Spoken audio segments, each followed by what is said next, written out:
What's going on, Atlanta Falcon fans?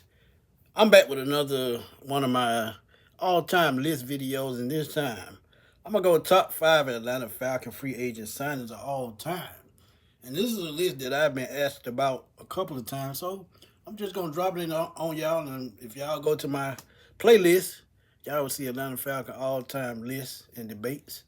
And y'all can catch this video and many other videos, top 5 quarterbacks, top 5 wide receivers, top 5 running backs. So now I'm giving y'all top 5 free agent signings. And I'm gonna start at the very bottom, man. And I'm gonna go with one that recently happened, and that's Jesse Bates III. Now he jumped to me, Ray Buchanan, because I actually love Ray Buchanan when he was in Atlanta, and he's still a resident of Atlanta. But I think in 2 seasons what Jesse Bates has done has been quite remarkable because first season, Pro Bowler. Second team All Pro, should have been first team. He ended the first season with 132 tackles and then followed up last year with 102 tackles. 2 interception returns for touchdowns, 10 interceptions in 2 seasons in Atlanta. And he's been a sack. And he's been one of those guys that has been a key catalyst to this defense. 21 pass breakups is pretty remarkable for a safety these days. He can play in the zone. He can play in the box.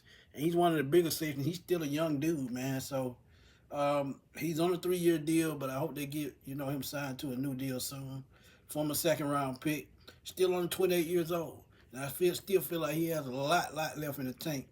And if this team keeps building the right way, I would love for him to stay and become part of the come up and be part of a possible Super Bowl team because he has just those traits and those qualities to be a great leader of a locker room and a great leader on the field. But Jesse Bates is my number 5 pick. Number 4, I went back and forth with this one, man, between 4 and 3. But number 4, I'm going to go Warrick Dunn, former Atlanta Falcons running back. If y'all remember him being signed from the Tampa Bay Buccaneers in 2003, we knew what we were getting with this guy, man. Low center of gravity, stout receiver at the backfield. So when you think about what he brought to the table, it was just a match made in heaven. You talk about a guy, time in Atlanta, we'll start out with the receptions, man. We knew he could catch the ball at the backfield. 204 catches, 1,635 yards, and 6 touchdowns as a receiver. So you knew you were getting that dual threat guy, and you knew you were getting a one-cut-and-go guy, a guy that's very shifty. Ended his career in Atlanta with 5,981 yards, which is top 5 in Falcons history, 30 touchdowns, and Warrick Dunn and what he's done as a humanitarian, it needs no introduction, it needs no words. He is just a great human being all around.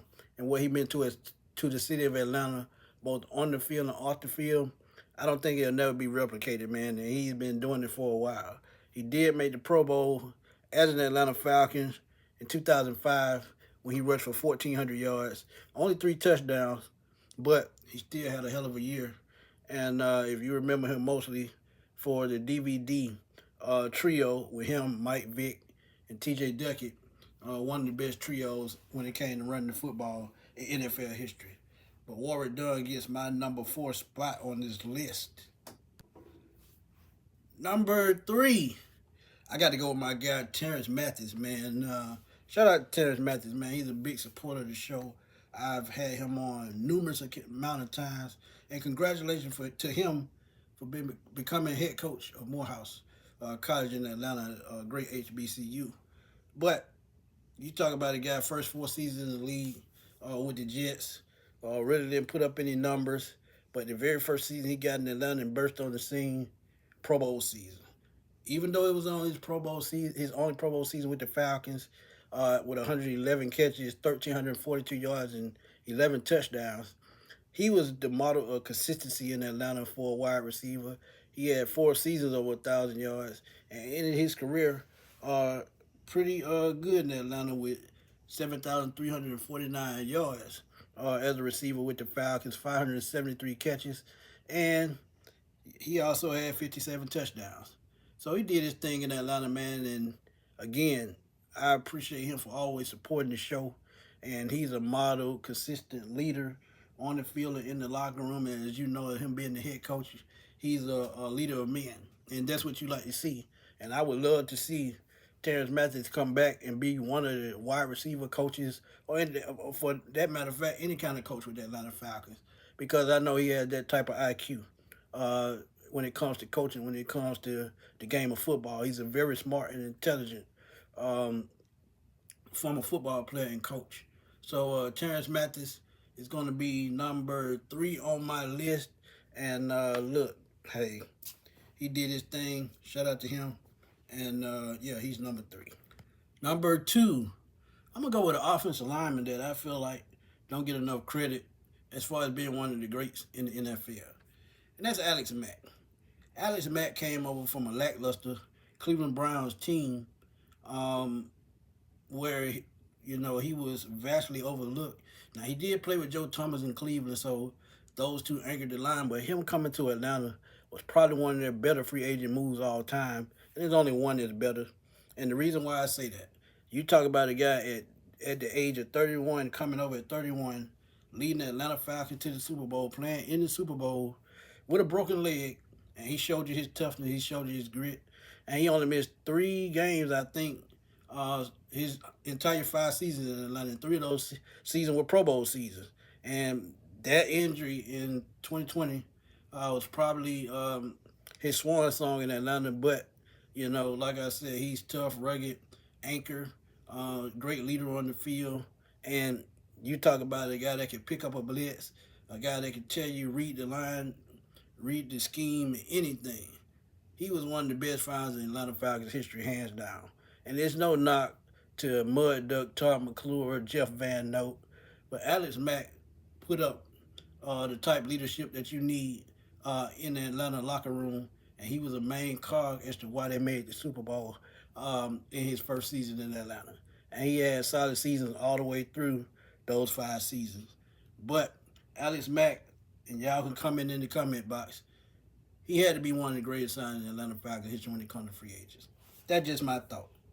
Number 1, and it ain't no surprise, man. It's nowhere near a surprise, man. It's Michael Turner, hands down. If you remember that first game against Detroit Lions, he ran for 200 yards in that game, and we knew then he was going to be the right pick for Atlanta. That very season, he finished number 2 in MVP voting, which I think he should have won. They gave it to Peyton Manning because we know it's really a quarterback award. Let's keep it real. But he carried the ball 367 times that year, set a franchise record 17 touchdowns and 1,699 yards, which was also a career high. But he was also one of those consistent runners that the Falcons could count on. Each of his 5 seasons, he ran for 10 touchdowns or more, double digits. Ended up with a franchise record 60 touchdown runs. So Mike Turner, who I hope to have on the show soon, or if you're watching this, come through the sports machine. But he was definitely one of the better Falcon running backs. You still have Joe Riggs, William Andrews, Jamal Anderson, Warwick Dunn. I can go on and on. Bijan Robinson is going to be a part of that conversation. But Mike Turner, 2-time Pro Bowler in Atlanta. Like I said, former MVP candidate, 2-time All-Pro. So he put up the numbers. He gave us something to watch every Sunday, and I'm just glad that he found a way to get out of San Diego and running in the shadows of LaDainian Thomas and really showing his skill set.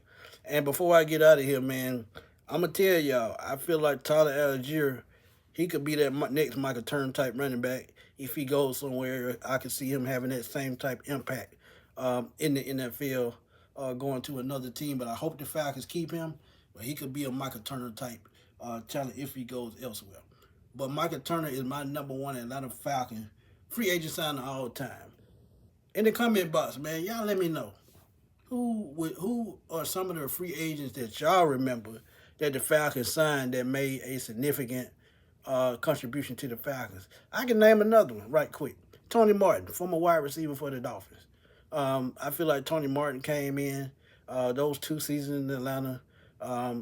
He played his ass off, man. He was a key run to that Super Bowl team as well, along with Terrence Matthews and Sean Jefferson. So Tony Martin would be another one on my list. But like I said, man, y'all drop those comments in the comment box. Let's debate. Let's have fun as always, man. Y'all know how we do it on the Sports Machine. It's your boy Antoine Smitty Smith signing off. I will holler at y'all soon, man. Peace.